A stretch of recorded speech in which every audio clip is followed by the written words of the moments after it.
আমি একজন ভোটার যিনি ঠিক করেছি জামাতে ইসলামকে ভোট দিব। তো আমি তখন কিন্তু জানতে চাইবো যে জামাতে ইসলামকে আমি যে ভোট দিতাম সেই ভোটটা আমি এনসিপির প্রার্থীকে কেন দিব এই কারণে যে এখানে আমার দলের প্রার্থী নাই।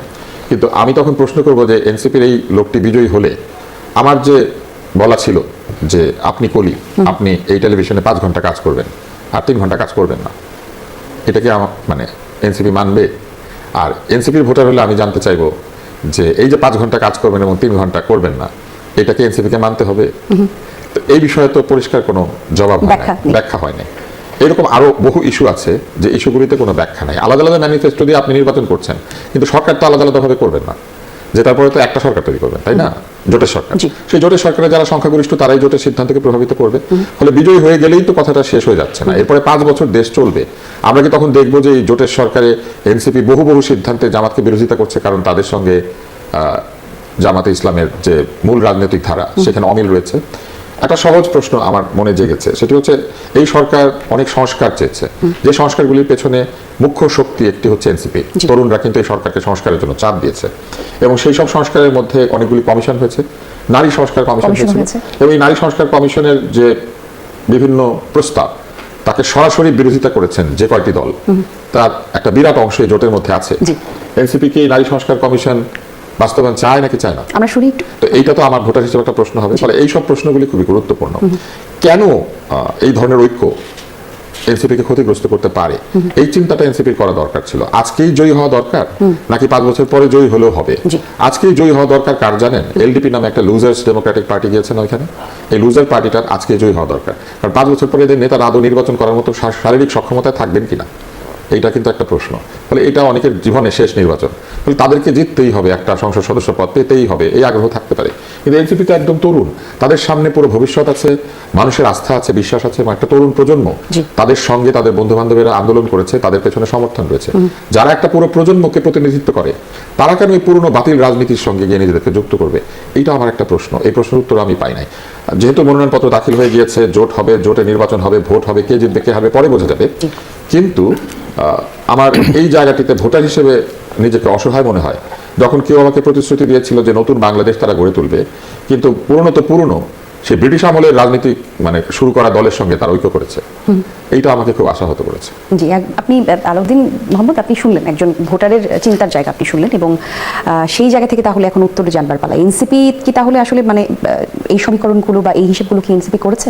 হ্যাঁ হ্যাঁ, ঠিক আছে। এই হিসাবটা এখানে ছোট্ট একটা বিষয় কারেকশন আছে, সেটা হলো যেমন এনসিপি থেকে যারা নির্বাচিত হবেন, যেমন 30টা আসনের মধ্যে ধরে নিলাম 2 জন নির্বাচিত হলেন, তারা কিন্তু জিততে পারে।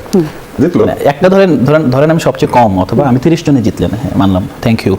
তো এখন 30 জন তো এনসিপির মেম্বার অফ পার্লামেন্ট, হ্যাঁ, তাদের কিন্তু কোনো বাধ্যবাধকতা নাই তারা সরকার গঠনে কাকে সাপোর্ট দেবে সেখানে কোনো কমিটমেন্টও নেই, বাধ্যবাধকতা নাই। এটা তো জোট না, এটা তো সমঝোতা। মানে আমরা তো ইতিমধ্যে দিয়ে দিয়েছি, আমরা বাকি আসনগুলোতে আমাদের যে ছড়িয়ে চিঠি থেকে ভোটার আছে তাদের সাপোর্ট আমরা দিয়ে দিয়েছি সেখানে। আর আমি যে সাপোর্টটা নিয়েছি, আপনাদের মতো করে সিদ্ধান্ত নেবেন, আপনারা আপনাদের জায়গাগুলোতে থাকবেন, আমরা এনসিপি হিসেবে সিদ্ধান্ত নেব, সেখানে জামাতের কোনো হস্তক্ষেপ থাকবে না বা মানে কোনো প্রশ্নই আসে না। কারণ কি, এখানে কিন্তু এমন না যে আমরা জামাত থেকে কোনো কিছু গ্রহণ করছি, আমরা কিন্তু এক্সচেঞ্জ করছি। আমরা এখান থেকে যে জায়গায় আমাদের দুর্বলতা আছে সেই জায়গায় আমাদের অনেকগুলো দুর্বল জায়গাকে আমরা বাদ দিয়ে মনে হচ্ছে যে আমি এই 4-5টা জায়গায় আমি সবল হব। আবার যে দুর্বল জায়গাটা কিন্তু আমরা ছেড়ে দিয়েছি, যে ঠিক আছে যদি সেখানে আমার 2% 3%ও সমর্থক অনুরাগী থাকে, তুমি যদি তাদেরকে ভোটে নিয়ে নিতে পারো, দ্যাটস ইউর ইভেন কনসার্ন। আমাদের সেখানে অনেক জায়গায় সংগঠন নাই, সো আমরা সেখানে সেটা নিয়ে তাদেরকে বাদ সাচ্ছি না। এমন যদি হতো যে আমরা 300 আসনে প্রার্থী দিচ্ছি, আমাদের 30টা আসন জামাত থেকে আমরা নিয়েছি সামহাও, তখন কিন্তু এটা একটা মরাল অব্লিগেশন থাকতো যে আপনি তো 300 আসনে প্রার্থী দিয়েছেন, আবার আপনি 30টাতে আমার কাছ থেকে কিসের বিনিময়ে সুবিধাটা নিলেন? আমরা কিন্তু সেটাই করছি না। হ্যাঁ, হতে পারে আপনি বলতে পারেন যে ব্যাড ডিল, কেন দলে ফেরাবে, মানে তাদের তাহলে পাওয়াটা কি, মানে এটা তো আসলে রাজনীতি, এখানে তো দেওয়া এবং নেওয়া। জামাতের এখানে 2টা বিষয় আছে। প্রথমত, বাংলাদেশে জামাত একটা লেজিটিমেসির ক্রাইসিসে দীর্ঘদিন ধরে আছে, এখনো আছে, এটা ভবিষ্যতেও থাকবে। তো এবং জামাতের সাথে বেশিরভাগ দল যারা যুক্ত হয়েছে তারা, আপনি যেটা বলছেন, বেশিরভাগ ধর্মভিত্তিক দল, এবং স্বাভাবিকভাবে বাংলাদেশের যে আপনার জনগণ কিন্তু ধর্মভিত্তিক দলের প্রতি আগ্রহ কিংবা তাদের প্রত্যাশা কম। হ্যাঁ, তারা আসলে চায় না হয়তো বা ওইভাবে, কিন্তু জামাতের তো একই সাথে মাঠের শক্তি আছে। আমি সরকার গঠন প্রশ্নকে এড়িয়ে গিয়ে বললাম তারা মেজরিটি পাওয়ার সম্ভাবনাও তাদের আছে। এখন তারা কি করতে পারে, তারা এখানে জামাতের যেই একটা কনজারভেটিভ আপনার ফ্লেভার আছে সেটার সাথে তারা একটু মধ্যপন্থী, আমাদের সাথে তো লেফট আছে, আমাদের সাথে তো মানে কয়েকজন পদত্যাগ করার পরও তো অনেক আপনার লেফট এবং প্রগতিশীল মানুষ আছে যারা একেবারেই ভিন্ন পদত্যাগের কথা ধর্ম বলে থেকে একটু এসেছে। ছোট করে এই জায়গাতে আসলে প্রশ্নটা করেই ফেলছি। প্রশ্নটা NCP ছেড়ে অনেক নেতাকর্মী চলে যাচ্ছেন, তার মধ্যে নারীরাই বেশি যাচ্ছেন। তো সেক্ষেত্রে এই যে 30টা যেই আসনের কথা বললেন সেখানে কোনো নারী সদস্য থাকবেন কিনা, এই প্রশ্নের উত্তর একটু একটা ছোট্ট বিরতির পর আসছি। দর্শক দেখছেন নতুন বাংলাদেশের আয়োজন, একটা ছোট্ট বিরতির পর আলোচনা ফিরছি, থাকুন সঙ্গে। দর্শক আরো একবার আমন্ত্রণ, নতুন বাংলাদেশের আয়োজন দেখছেন আপনারা। অতিথি আছেন আমাদের সঙ্গে দুজন, আছেন আব্দুল তুষার, সেই সঙ্গে আছেন আলাউদ্দিন মোহাম্মদ। কথা বলছিলাম আলাউদ্দিন মোহাম্মদ, আপনার প্রশ্নের উত্তরই নিতে চাই আসলে, যেটা বলছিলাম একের পর এক এনসিপি থেকে নেতাকর্মীরা পদত্যাগ করছেন, নির্বাচন থেকে সরে দাঁড়াচ্ছেন। সেক্ষেত্রে যে 30টি আসনের কথা আপনারা বলেছেন, যে 30টি আসন নিয়ে সমঝোতার রাজনীতি আপনারা জামাতের সাথে করতে যাচ্ছেন, সেখানে নারীদের জন্য কতগুলো আসন বরাদ্দ থাকবে? আমাদের যতটুকু আমরা দেখতে পেয়েছি 30টি আসনের মধ্যে ঢাকা 20, সেখানে আমাদের ইঞ্জিনিয়ার নাবিলা তাসনিদ নির্বাচন করছেন। ঢাকা 19-এ দিলশানারা পারুল সেখান থেকে আমাদের প্রত্যয়নপত্র পেয়েছে, এখন পর্যন্ত নিশ্চিত না যে তিনি শেষ পর্যন্ত নির্বাচনে থাকবেন কিনা। আর আমাদের ঝালকাঠি 1, সেখানে ডাক্তার মাহমুদা মিতু। এই 3 জনের ব্যাপারে এখন পর্যন্ত আমি দেখেছি। এখন আমরা হয়তো বা আগামীকাল, যেহেতু আজকে চূড়ান্ত সাবমিশনের ডেট ছিল, আগামীকাল জানা যাবে যে আর কয়জন নারী এখানে অংশগ্রহণ করছেন। আচ্ছা, ধন্যবাদ আপনাকে।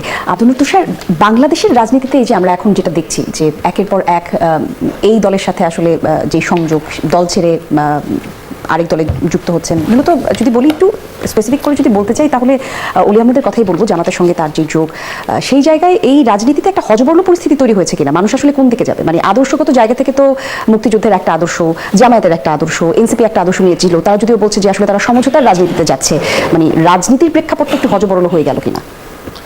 না, রাজনীতি হজবরলে ছিল, হজবরলে আছে। হজবরল দূর করার জন্য যাদের উপর আমরা আস্থা রেখেছিলাম তারা বরং একটু হজবরলের মধ্যে যোগ দিয়েছে, তরুণদের রাজনৈতিক দলটি। এছাড়া বাকিরা তো এই হজবরল তৈরি করেছেন, মানে যে কারণে আন্দোলন হলো, পুরনো রাজনীতিবিদরা তো এই হজবরল পরিস্থিতিটা তৈরি করেছেন বাংলাদেশে, এবং তাদের এই হজবরল পরিস্থিতির কারণেই তো এরকম একটি আন্দোলন, এরকম একটি অভ্যুত্থানের প্রয়োজনীয়তা দেখা দিয়েছে। এত মানুষ প্রাণ দিয়েছে, তারা যদি ঠিকমতো সরকার পরিচালনা করতেন, যদি অধিকার ভিত্তিক রাষ্ট্র নির্মাণের চেষ্টা করতেন, যদি যোগ্যতাকে মূল্য দিতেন, তাহলে এই অবস্থায় বাংলাদেশ যেত না। এই জায়গাতেই যে বিষয়টি, এটা একদম পরিষ্কার হয়ে গিয়েছে যে আমাদের বয়স্ক রাজনীতিবিদ যারা দীর্ঘ সময় ধরে রাজনীতি করেছেন, তাদের জীবনে ক্ষমতা, আসন এবং লোভ ছাড়া আর কোনো কিছু নাই। এবং এই লোভের বশবর্তী হয়ে ক্ষমতার প্রতি তীব্র ভালোবাসার কারণে একটা পরিণত, বলবো কি, সম্পূর্ণ মানে পরিপক্ক বয়সে একজন মানুষ যিনি যুদ্ধ করেছেন, তিনি যুক্ত হয়েছেন এমন একটি জোটে যাদের বিরুদ্ধে তিনি যুদ্ধ করেছিলেন, যে দলটির রাজনৈতিক অবস্থানের বিরুদ্ধে তার অবস্থান ছিল 1971 সালে। আমার কাছে মনে হয়েছে এটা এক ধরনের উন্মোচন, যে উন্মোচন আমাদের জন্য ভালো হয়েছে, কেননা তরুণরা তো শুধু মুখে বলছিল যে পুরনো রাজনীতি ঠিক নাই, কিন্তু এদের কার্যক্রমের ভেতর দিয়ে আমরা বুঝতে পারছি যে পুরনো রাজনীতিটা ঠিক নাই, এবং ঠিক ছিল না। আবার উল্টো দিক থেকে চিন্তা করেন, যারা সেই সময় এই অলি আহমেদের বিরুদ্ধে যুদ্ধ করেছেন বা অলি আহমেদের বিরুদ্ধে রাজনৈতিক অবস্থানে ছিলেন, তারা আবার তাকে কোলে তুলে নিয়েছেন। ফলে দুই পক্ষেরই আদর্শিক জায়গা থেকে তারা বিচ্যুত হয়েছে। এটা একটা বিচ্যুতি রাজনীতি। তারা কিন্তু তাদের সেই সময় ভূমিকার জন্য এখন অফিসিয়ালি কোনো ধরনের দুঃখ প্রকাশ করেন নাই। আনঅফিসিয়ালি বিভিন্ন জায়গাতে বিভিন্ন রকম দুঃখ প্রকাশ করেন, অফিসিয়ালি তারা তাদের দুঃখ প্রকাশ করেন নাই। না করেন, কোনো অসুবিধা নেই, তাদের দুঃখ প্রকাশ করতে হবে কেন? দুঃখ ছাড়াই যদি তারা ক্ষমতায় চলে যান কিংবা আরো উচ্চতর অবস্থানে চলে যান, কার কি বলার আছে? গণতন্ত্র তো একটা প্যারাডক্স। এইখানে ভোট দিলে পরে যে কেউ যে কোনো কিছু হতে পারে, এবং এই প্যারাডক্সিক্যাল সিচুয়েশনটা তখনই আমাদের উপকারে লাগে যখন অধিকাংশ ভালো লোককে ভোট দেয়। তো সেই জায়গাতে আমরা পৌঁছেছি কিনা এটা পরের প্রশ্ন, কিন্তু আমার কাছে মনে হচ্ছে এখানে দুই পক্ষই আপোষ মীমাংসা করে শুধু নির্বাচনে জয়ী হওয়া বা নির্বাচনের ওজন বাড়ানোর জন্য একই কথা কি? জি হ্যাঁ, একই কথা কি আমরা কি এনসিপি কেও বলবো কিনা? কারণ আমরা বিভিন্ন সময় এনসিপি নেতা কর্মীদের কাছে যা যা বলতে শুনেছি, তারা বলেছেন, নাহিদ ইসলাম বলেছেন জামায়াতের ইসলামিক পিয়ার পদ্ধতির আন্দোলন পরিকল্পিত প্রতারণা, সাওয়ার তুষার বলেছেন জামায়াত ইসলামিক দল নয়, জঙ্গি সংগঠন, নাসিরউদ্দিন পাটোয়ারি বলেছেন জামাতকে বলবো ভণ্ডামি বাদ দেন আপনাদের মনে এক অন্তরে, আরেক হাসনাত আব্দুল্লাহ বলেছেন জামাত কি কোনো ইসলামী দল তা সঠিকভাবে জানি না এবং মনেও হয় না, হান্নান মাসুদ বলেছেন জামাতের কার্যক্রম এরশাদের মতো। তারাও তো বিভিন্ন সময় বিভিন্ন কথা বলেছেন, মানে অন্য জায়গায় মানে বিপরীতে দাঁড়িয়েছে। সেই জায়গায় এখন তাদের পক্ষেও তারাও যে জোট করলো, বিষয়টা কি একই রকম হয়ে গেল কিনা? আমার মনে হয় তরুণদের রাজনৈতিক দলটি যেটা করছিল সেটা হচ্ছে সকল বৃহৎ দলেরই তারা সমালোচনা করছিল, যেসব জায়গাতে সমালোচনার জায়গা আছে, কিন্তু নির্বাচন কাছাকাছি এসে পড়ার পরে তাদের মধ্যেও এই নির্বাচনে জয় পরাজয়ের ব্যাপারটি অনেক গুরুত্বপূর্ণ হয়ে দেখা দিয়েছে।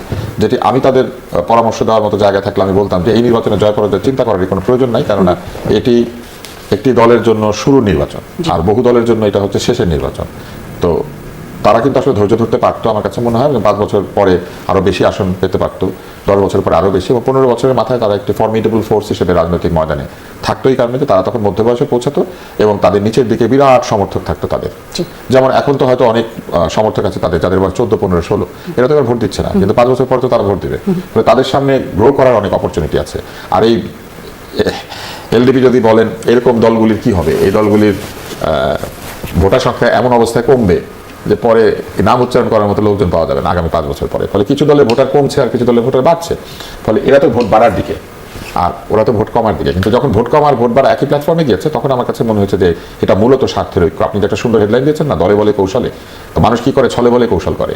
তো এইখানে ছল কতটুকু জানি না, কিন্তু দল তো আছে এবং তারা তাদের যার যার বল নিয়ে ঝাঁপিয়ে পড়েছে, নির্বাচনী কৌশল তৈরি করেছে। কিন্তু দেখেন, আলাউদ্দিন একটা কথা বলেছেন যে এই জোটের বৃহৎ দলটির লেজিটিমেসির ক্রাইসিস আছে। তো যেখানে এত বড় ক্রাইসিস আলা একটি বৃহৎ দল রয়েছেন, তাদের সঙ্গে তারা কেন গেলেন? আমার কাছে মনে হয়েছে যে ছোট দলটি একটা ক্রাইসিস অনুভব করেছে। সেটি হচ্ছে তারা নির্বাচন এবং নির্বাচন পরবর্তী সময়ে রাজনীতির মূল ধারার একাধিক দলের সঙ্গে সংযুক্ত থাকার একটা চেষ্টা হয়তো তাদের মধ্যে আছে। তারা চিন্তা করেছেন যে এরপরে যখন আমরা রাজনীতি করে যাব, আমাদের রাজনীতির ময়দানে কিছু মিত্র প্রয়োজন হবে। সেই মিত্র কে হবে? সেটা কি বিএনপি বা তাদের সমমনা দলগুলি হবে, নাকি কমিউনিস্ট পার্টি তারা হবে, নাকি জামাতে ইসলাম তার সাথে যারা ঐক্য করেছেন তারা হবে? তো সেই সিদ্ধান্তে তারা যদি মনে করে থাকেন যে নির্বাচন পরবর্তী রাজনীতির জন্য তাদের মিত্র দল হবে এই দলগুলি, আমার কাছে মনে হয়েছে যে এটা এনসিপির মৌলিক যে আদর্শগুলির কথা তারা বলেছিলেন সেটার সঙ্গে সম্পূর্ণ সাংঘর্ষিক। তারা একটা বিপরীত সিদ্ধান্ত নিয়েছেন। যেমন নারী সংস্কার কমিশন সম্পর্কে আলাউদ্দিন এখন উত্তরটা দেন নাই। ঠিক একইভাবে আমি বলবো যে এই অন্তর্বর্তী সরকারের সময় জামাতে ইসলামের একটি চিকিৎসক সংগঠন আছে, সেই সংগঠনটি ইচ্ছামতো নিজেদের চিকিৎসকদেরকে পদায়ন করেছে। এখন এনসিপির মূল যে আদর্শ বা মূল বক্তব্যের মধ্যে আছে কোটা চায় না, মেধা চায়। তো মেধার ভিত্তিতে কি স্বাস্থ্য ব্যবস্থা সাজাবে যদি তারা তাদের এই জোট জিততে? মোটেও না।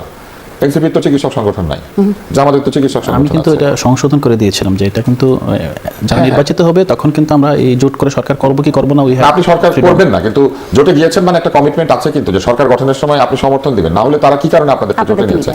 যদি আপনারা সমর্থন না দেন তাহলে সেটা একটা নতুন পরিস্থিতি তৈরি হবে। কিন্তু ধরেন সমর্থন দিলেনও না, তারপর আপনাদের ভোট নিয়েই তো জামাত জিতবে। আপনাদের ভোটগুলি পাবে না বিভিন্ন আসনে যেগুলিতে আপনারা মীমাংসা করেছেন। তো সেইখানে তো আপনারা তাদেরকে জিততে সহায়তা করলেন। এখন জেতার পরে যদি তারা তাদের এই দলীয়করণ কর্মসূচি অব্যাহত রাখে, তাহলে স্বাস্থ্য ব্যবস্থার 12টা থেকে 13টা বাজবে। তো সেই 13টা বাজানো স্বাস্থ্য ব্যবস্থা তারা কি তখন হতে দিবেন? তাসনিম যারা তাদের সঙ্গে ছিলেন অল্প কয়েকদিন আগে বেরিয়ে গেছে, লোকজন তাকে বলতে শুরু করেছিল যে উনি নাকি স্বাস্থ্য ব্যবস্থার খোল নলচে বদলে দিবেন সামনে। আর খোল নলচে বদলানোর লোকটাও চলে গিয়েছেন। এখন এই জোট জেতার পরে যখন এনডিএফ এসে স্বাস্থ্য ব্যবস্থা 13টা বাজাবে, সেটা কি তারা প্রিভেন্ট করতে পারবেন? আসেন এই সংস্কারটা বাদ দিই, তৃতীয় সংস্কারে যায়। তৃতীয় সংস্কারের মধ্যে আছে কোটা না মেধা। ওই ভিত্তিতে মনে করেন সরকারি চাকরিগুলি হবে। এনসিপির যারা মেম্বার্স তারা এখনো সরকারি চাকরিতে ঢোকেনি নাই অধিকাংশ, কিন্তু আগে থেকে যারা বসে আছেন জামাত ইসলাম এবং অন্যান্য শরিয়াপন্থী দলগুলির সমর্থক, তারা তো একের পর এক প্রমোশন পেতে শুরু করবেন। তারা আজ উপকাল যুগ্ম পশু অতিরিক্ত তস্যু সচিব হবেন। 5 বছর পরে দেখা যাবে যে প্রশাসন ভর্তি বসে আছে তাদের শরিক দলের মেম্বাররা। এটা তারা কিভাবে প্রিভেন্ট করবেন?